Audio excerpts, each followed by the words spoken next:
राजा और नीम का पौधा। आज की स्टोरी।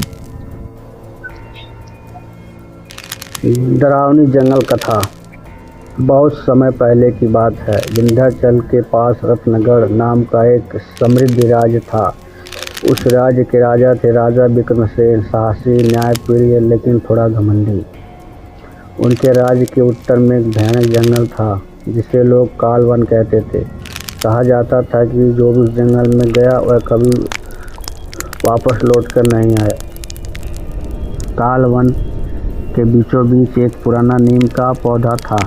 वह कोई साधारण पौधा नहीं था।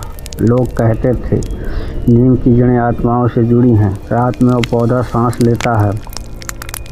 कोई भी उसके पास जाने की हिम्मत नहीं करता। राजा का अहंकार। एक दिन राजा विक्रमसेन ने दरबार में घोषणा की, मैं अंधविश्वास नहीं मानता। आज रात मैं स्वयं उस नीम के पौधे को देखने जाऊंगा।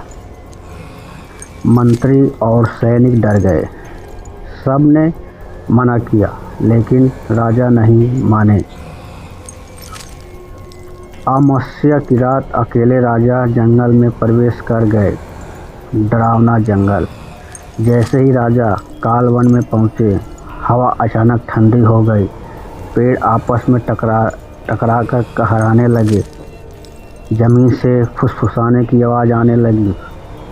राजा का घोड़ा रुक गया। सामने वही नीम का पौधा खड़ा था, टेढ़ा, काला और जड़ों से लाल तरल टपकता हुआ। नीम का श्राप। अचानक नीम की छाल पर एक चेहरा उभर आया।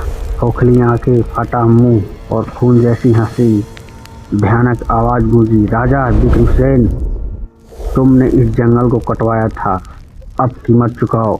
राजा को याद आया, कुछ वर्ष पहले उन्होंने राज्य विस्तार के लिए इस जंगल के सैकड़ों पेड़ कटवा दिए थे। उसी समय नीम अकेला बचा था।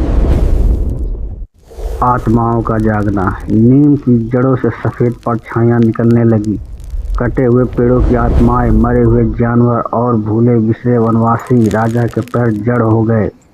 नीम की एक शाखा आगे बढ़ी और राजा के सीने को छू लिया। विजय का रहस्य। अगली सुबह सैनिक जंगल पहुंचे।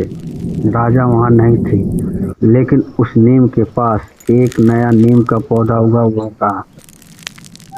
उसकी जड़ में राजा का मुकुट दबा था और जमीन पर इंसानी पैरों जैसे निशान, जो जड़ों में बदल गए थे। अत्यंत भयानक सच्चाई। तब लोग कहते हैं, जो प्रकृति को नुकसान पहुंचाता है वह प्रकृति खुद को हिस्सा बन जाता है।